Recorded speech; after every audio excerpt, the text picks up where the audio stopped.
Welcome back. We begin our news bulletin with the US-led military coalition in Iraq, which says 11 of its soldiers were wounded in the Iranian missile attack on its Al-Assad air base. In a statement, the coalition said the injured were flown to Landstuhl Regional Medical Center in Germany. US CENTCOM spokesman Captain Bill Urban said no US service members were killed in the assault on January 8th. US President Donald Trump and the Pentagon previously said no soldier was harmed by the action. The Pentagon chief spokesman Jonathan Hoffman disputed any contradiction. Hoffman said the Pentagon learned of the injuries today and shared information immediately. Iran had claimed it killed 80 American soldiers in a retaliatory attack after the US assassinated Major General Qasem Soleimani.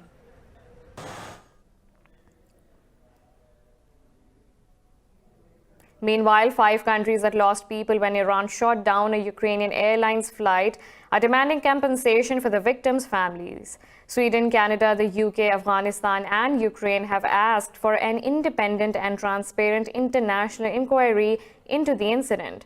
At a meeting in London, 5 foreign ministers said Iran must accept full responsibility for the attack. Canadian Foreign Minister Francois Philippe said the international community wants answers.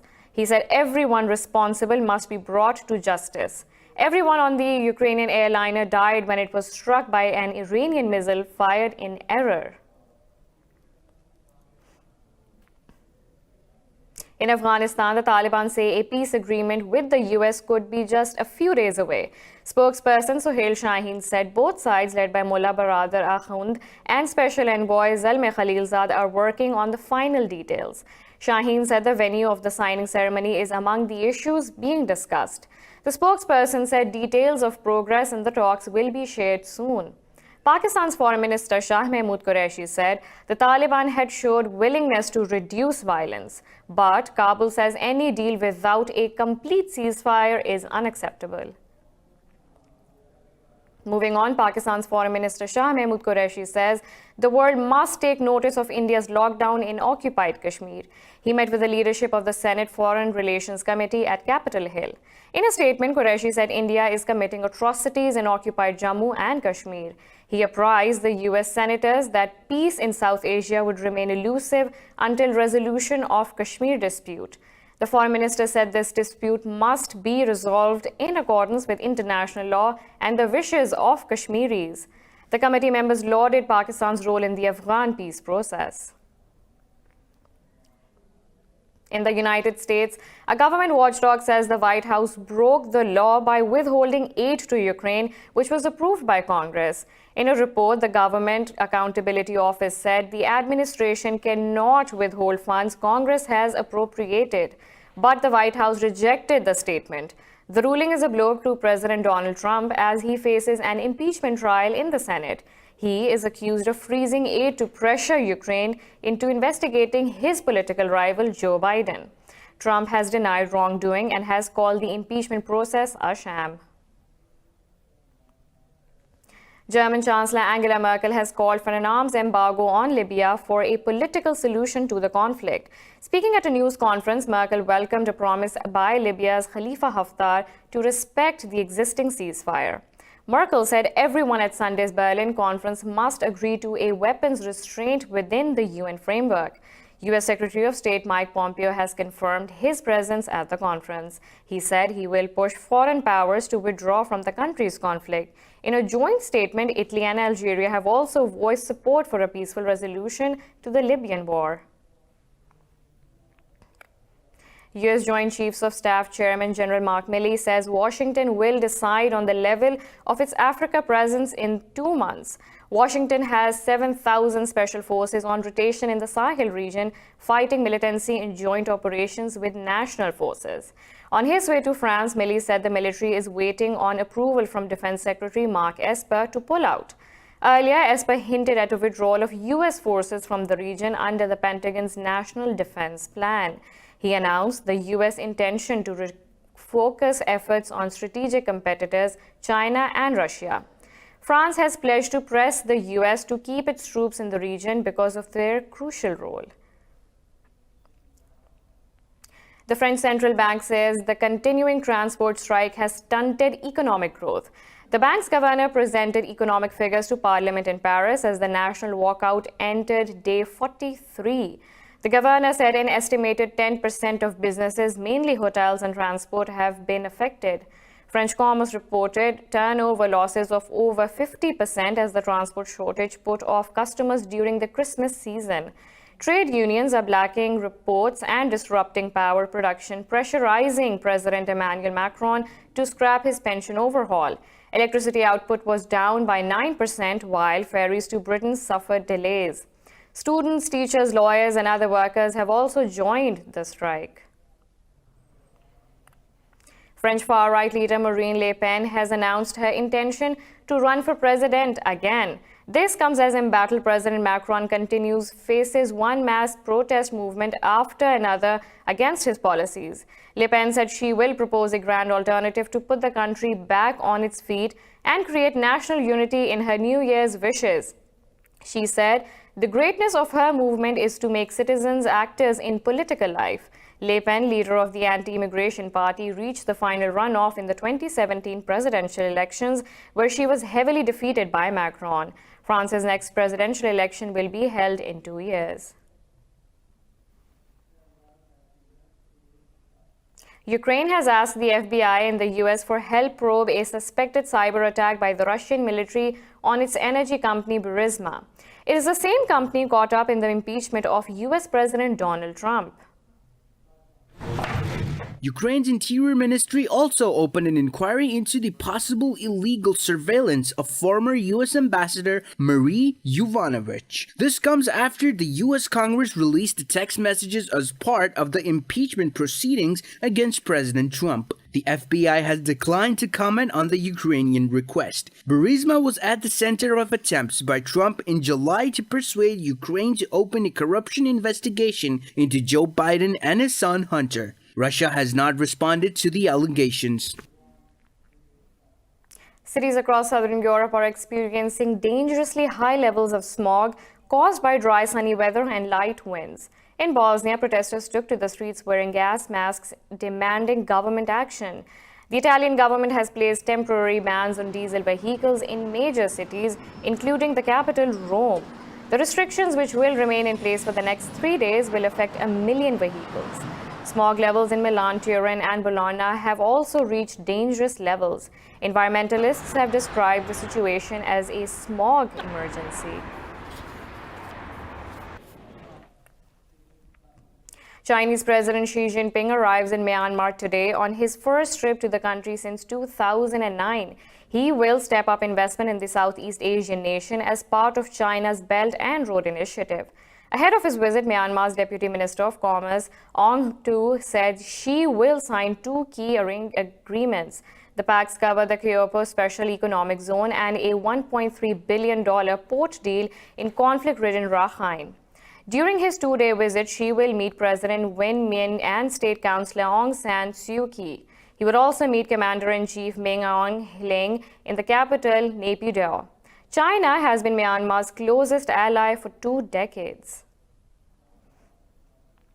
Chinese authorities have reported a second death from an outbreak of a new coronavirus.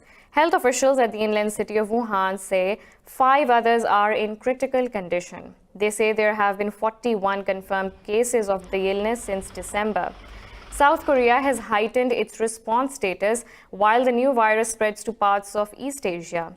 Thailand has reported 2 cases of the virus, with authorities insisting that there was no outbreak in the country.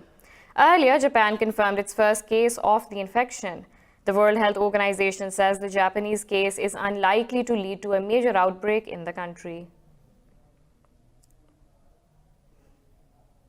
China has successfully launched its first private 5G low-orbit broadband satellite from the Huan Satellite Launch Center. The satellite was launched by a Chinese Kuozhou-1A carrier rocket.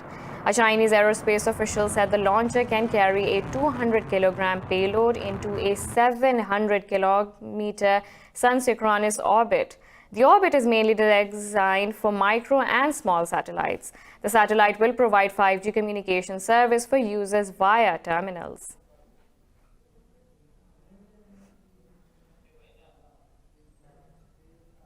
We're taking a short break. Stay with us.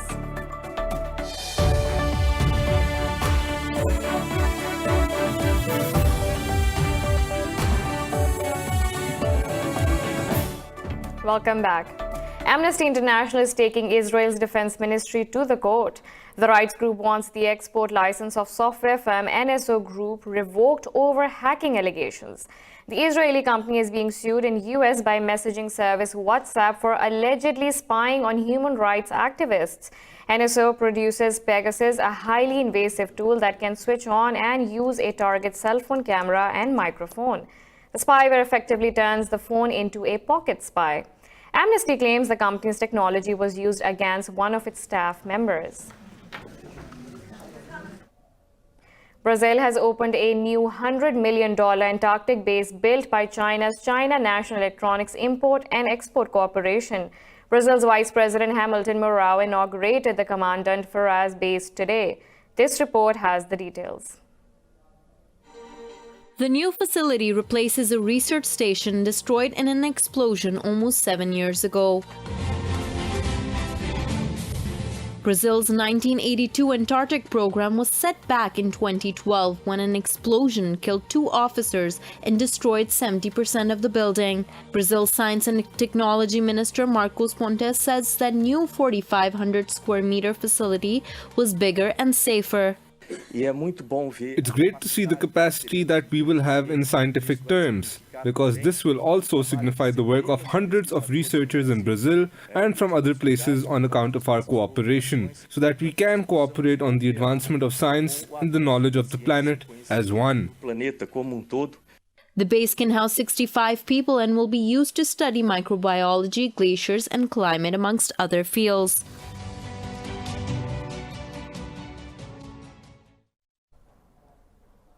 Now this one's for the book lovers. In Peru, a once bustling railway station now serves as a library, museum and concert center. Called the House of Literature, it is one of the most favorite places of book lovers. More details in this report. This former train station is one of Peru's biggest cultural centers. Built in 1912, the station was formally inaugurated as the House of Literature in 2009.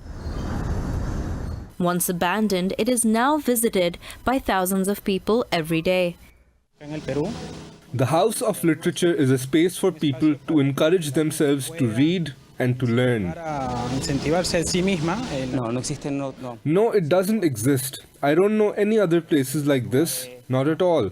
This place is quite innovative. In fact, in Chile, there aren't places like this that are so iconic. One of the star programs involves grandparents telling stories to youngsters. Its objective is to promote reading and literature in children through oral narration. The director of the House of Peruvian Literature says that it is a public cultural center of permanent dialogues. How can we make an impact on a national level with the precariousness and fragility of our cultural institutions? You can't find cultural centers or art galleries or even museums properly implemented in all of the country's cities. Milagros Adariaga adds that despite the rapid growth of digital culture, written culture continues to generate curiosity and debates. I believe that it is a question of investigating. I do not believe that social networks are distancing us from the written word. They might be distancing us from the forms of narration that were consolidated and that are going to perhaps be used less due to the appearance of new forms. The facade of railway stations has a large iron gate where the letters F and C stand out, revealing its former use as a central railway station. The transformed cultural center has hosted art exhibitions, seminars, and reading circles for youth literature and debates.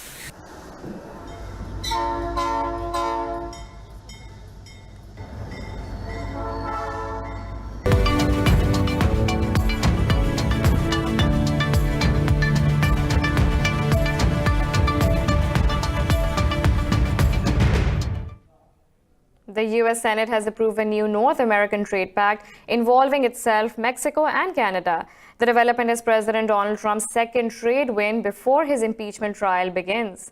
The new accord will overhaul trade relations between the three countries. It will replace the 25-year-old North American Free Trade Agreement, commonly known as NAFTA. It is widely expected to spark a surge in trade on the continent. Canada still needs to approve the deal. Trump blamed NAFTA for encouraging U.S. companies to move their manufacturing plants south and take advantage of low-wage Mexican labor.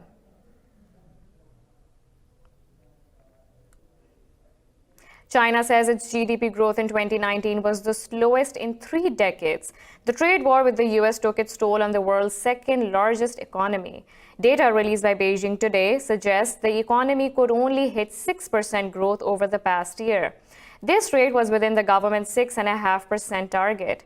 The trade war between China and the U.S. has dented Beijing's economy, while additional U.S. tariffs slowed domestic and foreign demand.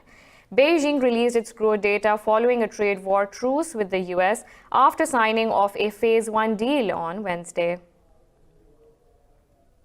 Google's parent company Alphabet has hit a $1 trillion market valuation for the first time. It is the only fourth U.S. company to reach the milestone. Alphabet shares gained nearly 1% to hit the market capitalization. The Alphabet record comes after a historical change in leadership at the firm. In December, Google CEO Sundar Pichai took the top role when co-founders Larry Page and Sergey Brin stepped down. Apple was the first U.S. company to hit the $1 trillion market mark in 2018.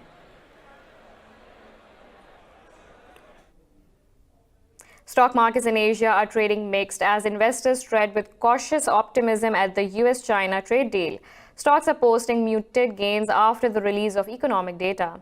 The Nikkei 225 is trading nearly 0.5% higher as major sectors pick up. Seoul's Kospi has gained a fraction after the Bank of Korea kept its benchmark rate steady at over 1% as expected. The Shanghai Composite is trading marginally lower on data showing China's economy grew over 6% last year, its slowest in 30 years. Hong Kong's Hang Seng is also trading marginally lower.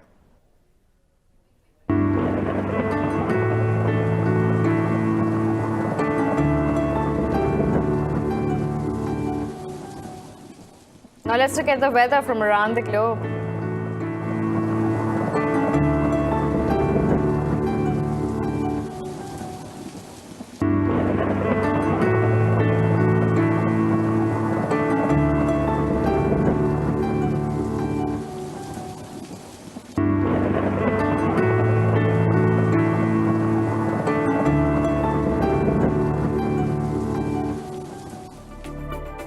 This is all for now. For the latest updates, you can follow us on social media at indus.news.